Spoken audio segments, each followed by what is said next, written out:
নমস্কার বন্ধুরা, যতন খুলুম খা। গতকালকের ভোট কেমন হয়েছে? নিরপেক্ষ হয়েছে? শান্তিপূর্ণ হয়েছে?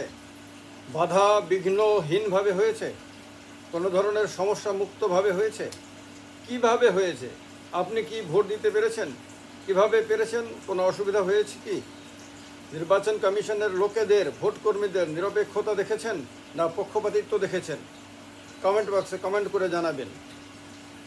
এবার কথা হলো, এবারের নির্বাচন মোটামুটিভাবে শান্তিপূর্ণ হয়েছে, এটা সত্যি।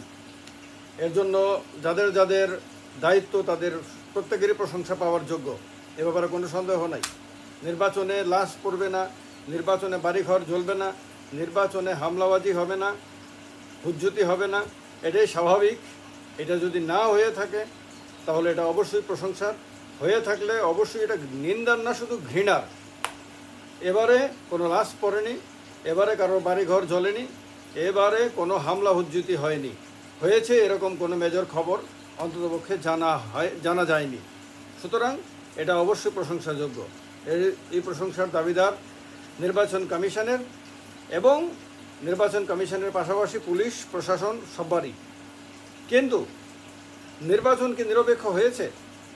যদি হয়ে থাকে তাহলে নির্বাচন কমিশনকে কেন বারবার নির্বাচনের কাজে কোনো না কোনোভাবে দায়িত্বপ্রাপ্ত কর্মীদের, অফিসারদেরকে সতর্ক করতে হয়েছে অথবা সাসপেন্ড করতে হয়েছে? কোনো অফিসারকে কেন সতর্ক করতে হয়েছে এই কারণে যে অতি আহ্লাদিত হয়ে নিজেদের বিশেষ কারোর প্রতি বা কোনো দলের প্রতি আনুগত্য দেখাতে গিয়ে কেউ চ্যাংরামি করেছেন। চ্যাংরা আছে না, চ্যাংরা মাছ যেমন লাফায় বেশি, এই রকমভাবে নির্বাচনের দায়িত্বপ্রাপ্ত বেশ কিছু অফিসার কর্মী এবার চ্যাংরা মাছের মতন লাফিয়েছেন এবং লাফানোর কারণে তাদের এই লাফানি যে ধরাও পড়েছে এবং এই চ্যাংরামির জন্য নির্বাচন কমিশন তাদেরকে সাসপেন্ডও করেছেন। তারা কিন্তু কেউই ওই রাজনৈতিক দলের বা কোনো একটি রাজনৈতিক দলের পরিচিত কর্মী না। তারা কিন্তু অতি উৎসাহী কিছু লোক থাকে, যাদের ব্যক্তিত্ব বলতে কিচ্ছু থাকে না, যারা কারোর পায়ের মধ্যে মাথা নত করে দিয়ে কারোর আনুগত্য পেয়ে কারোর দয়ায় কোনোভাবে বেঁচে থাকতে চান। সেই রকম চ্যাংরারাই এই রকম অতি উৎসাহ দেখান। কিন্তু কোনো রাজনৈতিক দলের কর্মীরা এবার অতি উৎসাহ খুব একটা দেখায়নি।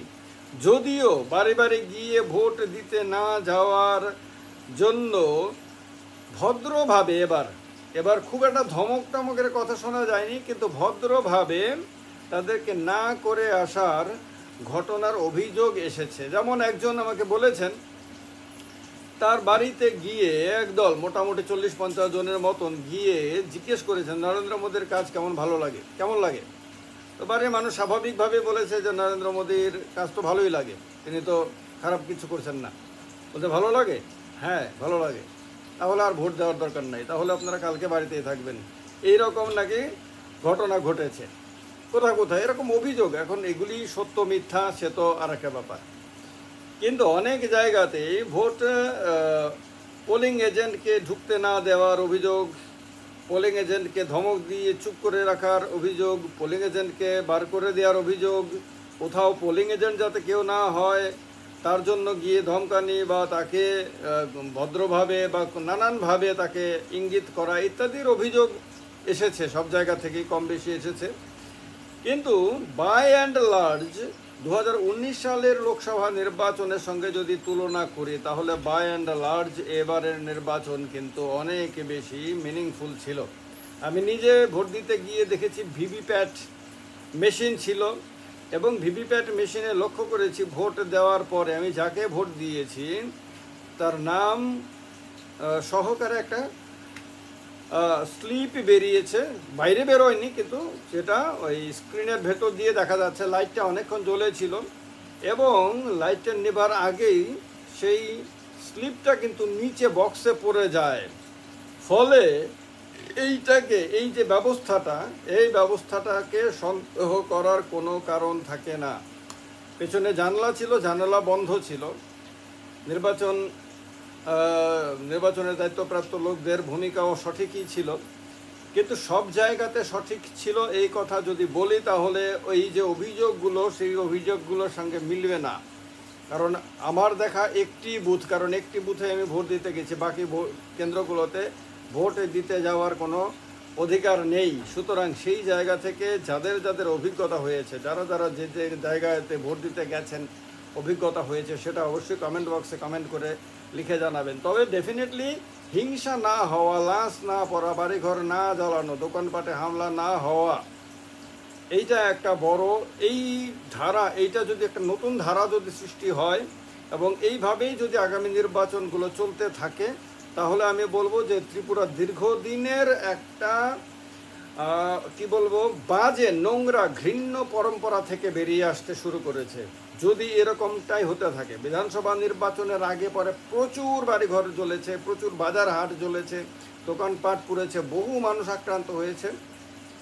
শাসক দলের, বিরোধী দলের যেমন হয়েছে, শাসক দলের লোকরা আক্রান্ত হয়েছে নির্বাচনের আগে, আর বিরোধী দলের লোকরা বেশি, মানে একমাত্র তারাই আক্রান্ত হয়েছে নির্বাচনের পরে।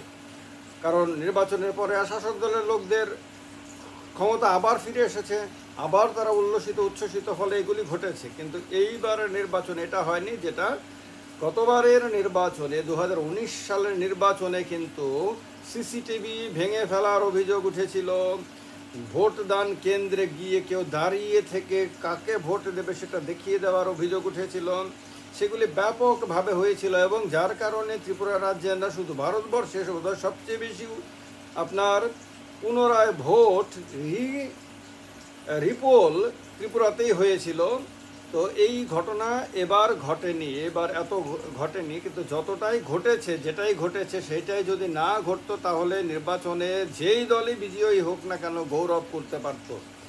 যেহেতু অভিযোগ ব্যাপকভাবে এসেছে এবং আপনার নির্বাচন কমিশনের লোকদেরকে বারবার সাসপেন্ড করতে হয়েছে, সেহেতু সেই গৌরবটা যেই বিজয়ী হবে, যেই দলই বিজয়ী হবে, গৌরব আর থাকবে না।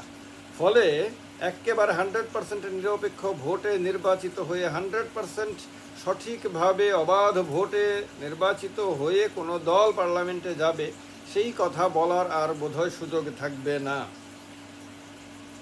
তবুও শান্তিতে হয়েছে, লাশ পড়েনি, এই প্রশংসা ডেফিনেটলি নির্বাচন কমিশনকে করতেই হবে।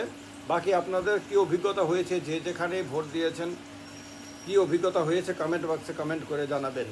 ত্রিপুরা রাজ্যে নতুনভাবে একটা পরিবেশ তৈরি হোক। এবার নির্বাচনের পরবর্তী সময়েও যদি এরকম শান্তি থাকে তাহলে তার প্রশংসা রাজ্য সরকার পাবে, কিন্তু সেই প্রশংসা করার সুযোগ আমাদের হবে কিনা সেটা নির্বাচনের পরে, ফলাফল প্রকাশের পরে বলা যাবে, এখন বলা যাবে না। আপনাদের কমেন্ট বক্সে লিখে জানাবেন, ভিডিওটি শেয়ার করবেন যাতে সবাই এই আলোচনার সঙ্গে যুক্ত হতে পারে। ভালো থাকবেন, নমস্কার।